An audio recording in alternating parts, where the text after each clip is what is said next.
We got breaking news here at HQ when it comes to the Ryder Cup team. Just announced moments ago. Look, we're just 2 weeks away before they tee it up at Whistling Straits, including in that automatic 6, Patrick Cantlay. Of course, coming off his 4th PGA Tour victory, the Tour Championship, able to edge out Jon Rahm in the ATL. Along with him, 5 others who are automatically locked in there. You see Collin Morikawa making his first appearance. One of those rookies as well, JT, Bryson DeChambeau, Brooks Koepka, who says the wrist is fine despite WDing over the weekend, and of course, Dustin Johnson as well. So those are the 6 automatics. How about others, of course, that might have been on there? Tony Finau was one of those guys, of course, look, coming off his 2nd victory on the tour at the Northern Trust, over about 1,900 days getting that win there not too long ago. So Tony Finau, of course, finished 7th in the rankings, but when you look at the others that were just announced, with the captain's picks there, you see it.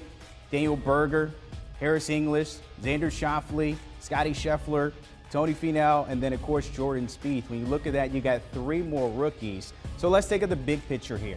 We already know about the automatics, and I mentioned the rookies and the captain's picks today from Steve Stricker making that announcement. So it looks like, look, these guys are trying to do something here. It has not been great for Team USA. Maybe they can turn it around with these 12 heading over to Wisconsin. All right, let's bring in the guru of the greens here, Doug Bell, to break this all down. And Doug, your reaction to seeing this going down with those 6 final picks here?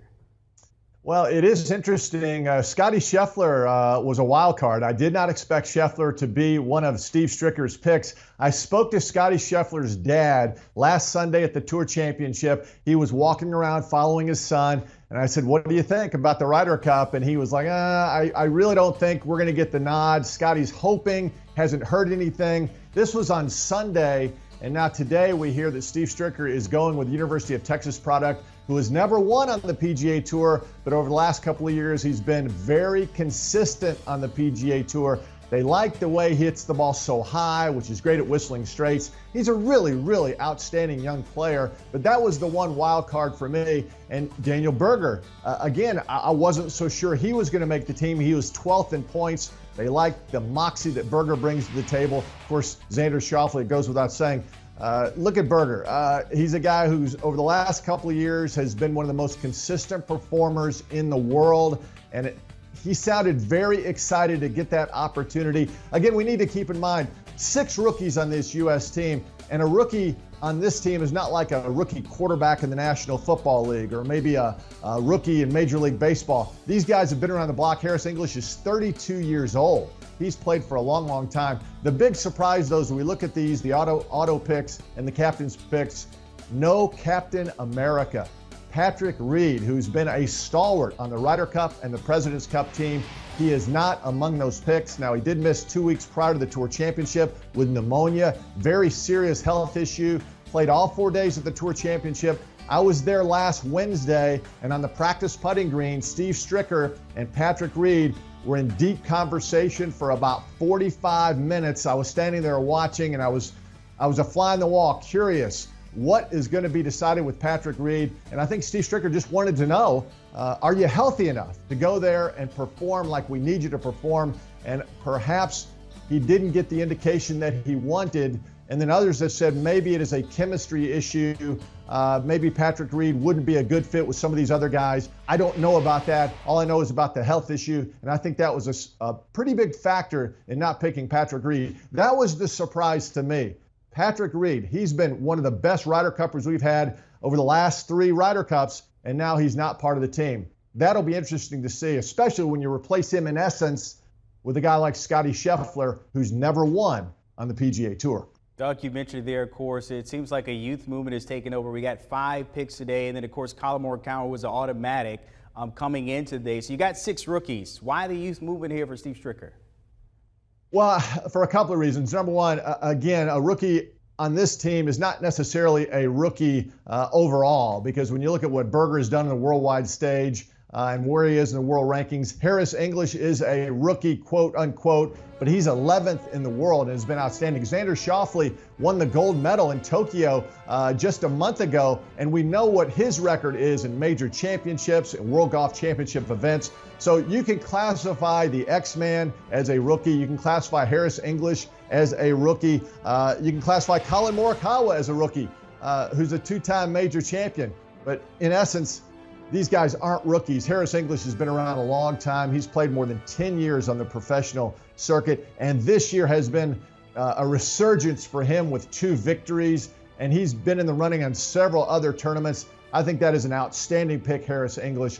He's a hot golfer going into the Ryder Cup. I think that's what you need because, listen, Europe has dominated this thing as of recent history, so the United States needs to do something, and I think that's Brandon, I think that's what Steve Stricker said. We need some new blood, not only for this season, but for the future. So let's give some of these other guys a chance. For example, Webb Simpson got left out.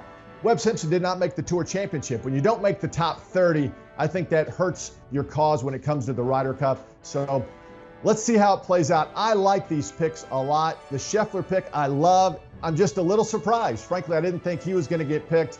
I thought Kevin Na, maybe Sam Burns might get that nod over Scheffler. But we'll see what he can do. And that's the exciting thing about the Ryder Cup. We'll see how he handles the pressure because there is pressure at the Ryder Cup. All right, as you can see there, of course, the last 2 wins coming on American soil. The last one before that, 2016. Of course, that's not the case this time around to see how that pans out, trying to rekindle some of that magic. But, Doug, what do you think about some of these pairings? What are you interested to see? Who you have your eyes on here? Well, you know, it's always interesting to see who's going to be teamed up with Bryson DeChambeau because he's a guy, especially when you're doing an alternate shot, he can hit it a long way and put you in great position, and he can also hit it sideways and put you in a funny position. So we'll see what happens. But again, I think when you look at all these picks, a guy like Xander Schauffele is a great guy to be teamed with anyone, especially a guy like DeChambeau. Morikawa, such a great iron player. Can you imagine Morikawa being teamed up with Dustin Johnson? What an outstanding twosome that would be. Justin Thomas, this is his second Ryder Cup, so he's very excited. And I think JT is a guy from a personality standpoint who can play with virtually anybody. So, Brandon, I think what you want here, you want experience with some of these guys who've never played. So I think Jordan Spieth would be excellent to play with a guy like Scottie Scheffler, 2 University of Texas products who know each other so very well. They're both Texans. I think that would be a great team. Spieth and Scheffler, a little hook 'em horns. So I can't wait for the mix of this team competition. And I think that is the other thing. When Steve Stricker, he talked about his team and putting this team together, he's talking not only about great players, but personalities that mesh. And so when you talk about a Spieth and a Scheffler who grew up in Texas, know each other, know their games, I think that's what he's talking about. That's the chemistry that the United States team has not had and the European team has had over the last decade. Speaking of meshing here, of course, lefty Phil Mickelson is one of those vice captains for Steve Stricker in the Ryder Cup here. What would his role kind of be heading into this one a few weeks away? I'm so glad that Phil Mickelson is an assistant captain.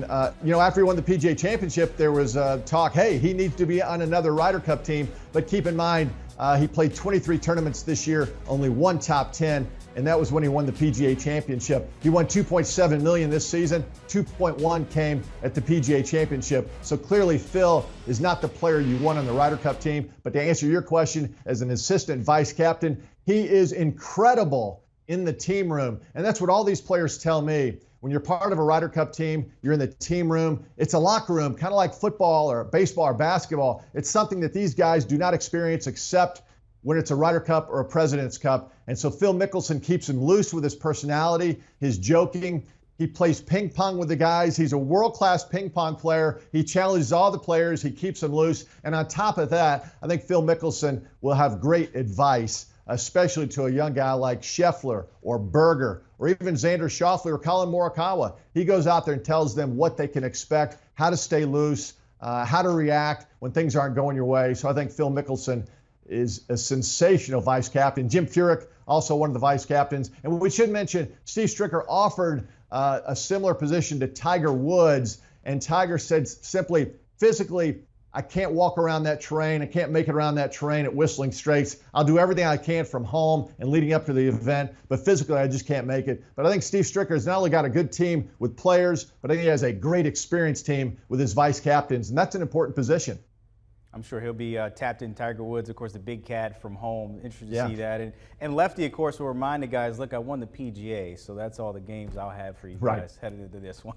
Doug Bell, as always, my friend, appreciate your time tapping on this breaking news.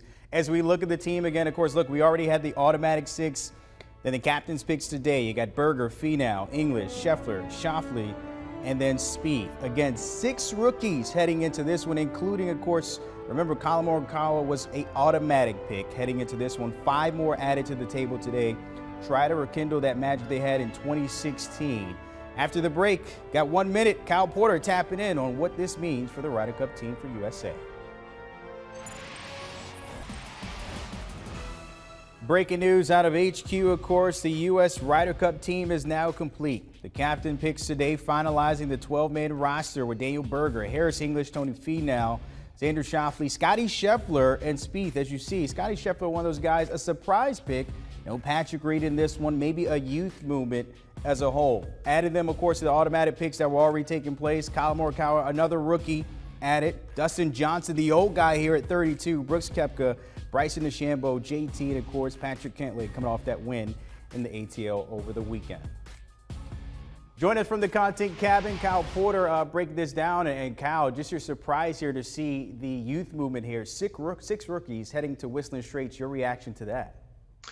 Well, I think it's awesome. You know, I don't know that there's a ton of surprise. Maybe the Scotty Scheffler pick over veterans like Patrick Reed and Webb Simpson. But listen, this is a new era for the U.S. In terms of the Ryder Cup. It's the first time in, 30 years that they haven't had either Tiger Woods or Phil Mickelson on the team. And I think that you're kind of stepping into this new phase where guys like Justin Thomas, who's 28, and Jordan Spieth, who's 28, are now kind of your leaders of a team that's really young. You know, the only guy that's over, I think, 32 years old is Dustin Johnson, who's like 38. And DJ, half the time, I think he acts like he's about 30 years old. So it's just, when you contrast that with what the European team has, which is a ton of veteran presence, a lot of old guys. Honestly, Lee Westwood's going to be on that team. He's 48. Sergio and Ian Poulter are in their 40s. So that's not a very young team. And the U.S. Has gotten a lot younger this year. You know, you trade out Tiger and Phil in 2018 for guys like Scheffler and Berger, who are in their 20s. That's a real youth movement. And I think it's going to be, I really, honestly, Brandon, I think it's going to be really good for the U.S. side to get 6 rookies in there. And not just that, but to get a bunch of young guys that have a lot of energy and are really excited about trying to go to Whistling Straits and win this Ryder Cup. Probably the secondary story from this one, no Patrick Reed. He did shoot a 71 on Sunday after spending 2 weeks in the hospital with pneumonia. Your reaction to him not getting the call here? Well, you know, I heard Doug earlier talking about how, you know, maybe it was a health issue, maybe it was, you know, the fact that he was kind of how he described it on his deathbed 2 or 3 weeks ago. And I don't disagree with that, but I also think, man, we got to remember 2018. What happened after Paris when, you know, he loses a couple of matches there with Tiger. He does go out and win his singles match, but he didn't play very well in Paris. And then after everything that went down, the U.S. just gets hammered by that European team. I think it was 17.5 to 10.5 was the final there. Reed kind of threw everybody under the bus. He threw Spieth under the bus. He threw Jim Furyk, the captain, under the bus. And it was just, it wasn't pretty, and it wasn't the way that you kind of want to end a week like that, especially at a Ryder Cup. And I think that gets taken into account. I think that matters to guys that are leaders on this team. I think that matters to Steve Stricker, who's the captain of this team. I think it matters to Phil Mickelson and different guys that are vice captains as well. And so I think that maybe the health played in. I honestly think that was a bigger piece of the puzzle when you look at kind of the Reed picture and history of him at Ryder Cups.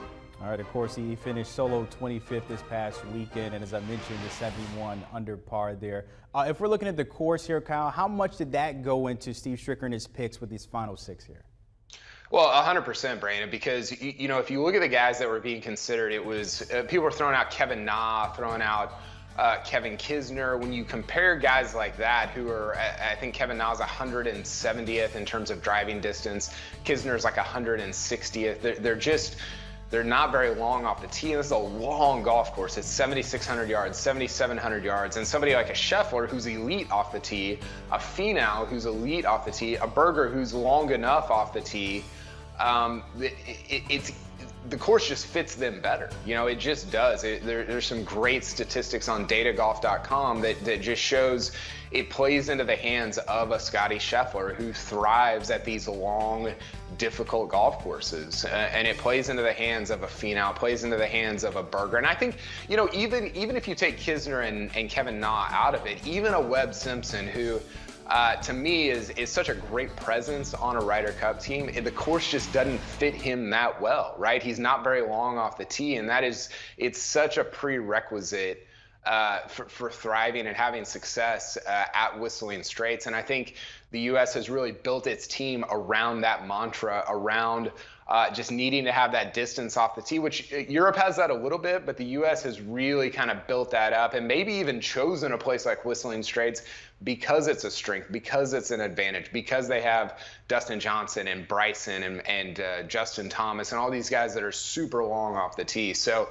I think not only did that affect the captain's picks, I think it really is kind of what they're going for overall as a team at this 43rd Ryder Cup. I want to look at the 12-man team again, and you know we want to see the pairings, and the one I want to see, Kyle, and I'm sure you do too, DeChambeau and Koepka. Is that something that Steve Stricker might actually pan out when you think about it? Outside of that, any other ones you might want to look at as well? I don't think that's going to happen. You know, the ones that are intriguing to me, I think we're going to see Jordan Spieth and Justin Thomas a lot. They were awesome in Paris. They were really, really good there. I think we're going to see some combination of Colin Morikawa and Xander Schauffele potentially. Those guys, I didn't realize this, but they're pretty close. You know, they talked about that at the Olympics earlier this year, and maybe we see Schauffele and Patrick Cantlay. They played together at the President's Cup a couple years ago and played pretty well there. So, I heard Doug talking about this as well. Who Bryson gets paired with is going to be super interesting. I think it might end up being kind of a low-key guy like a Scheffler, like a Harris English, who just maybe even a Berger who has a really well-rounded game. Bryson's tough to play with because he does a lot of things really well, but sometimes he can do a lot of things really poorly. He's not a great chipper, or at least he hasn't been over the second half of this year. He can get wild with his driver off the tee, obviously. So you want a guy who's able to hit some recovery shots, and somebody who's just not going to ride kind of the waves of the Bryson drama, everything that comes along with it. So I think you might see somebody like a Scheffler or an English who just, those guys are so steady, so low-key, paired with Bryson at this Ryder Cup. Hey, look, he could play with Aaron Rodgers. I mean, Bryson's already done that, so that wouldn't be a problem there. Big picture here, Kyle, just looking at how this team is made up. You mentioned the personalities, their strengths as a whole. Last time they won, 2016, it's been all Europe since then. Is this team primed and well-oiled as a team that can come out on top? Well, I'm actually staying in Green Bay, so I'll put in a word for Aaron Rodgers to make the trip over to Whistling Straits. Look, it hadn't been pretty. The U.S. has won 2 of the last 9, as you can see here. They probably should have won in 2012 at Medina. That was kind of a miracle comeback by the Europeans. So I think you can make the case if you look at 2008, 2012, 2016, all those are on U.S. soil. And really, the U.S. should have won all of them. The Europeans had that fabulous comeback on Sunday at Medina. There was like a million things that had to go their way for them to win. So I don't know that there's a lot of consternation around the U.S. at the Ryder Cup, but they've been pretty good on U.S. soil over the last decade and a half. They've lost that one time at Medina. They've won the other 2.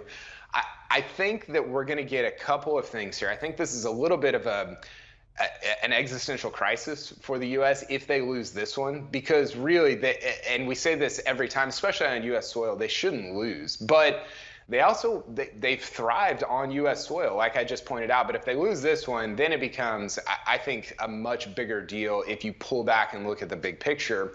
But I also think, and I know this sounds maybe controversial or heretical, I think the U.S. is going to benefit from not having Phil and Tiger on this team. Those guys they're such big personalities and they're such big egos in a way that's, I don't mean that in a demeaning way. They just are. That's just who they are.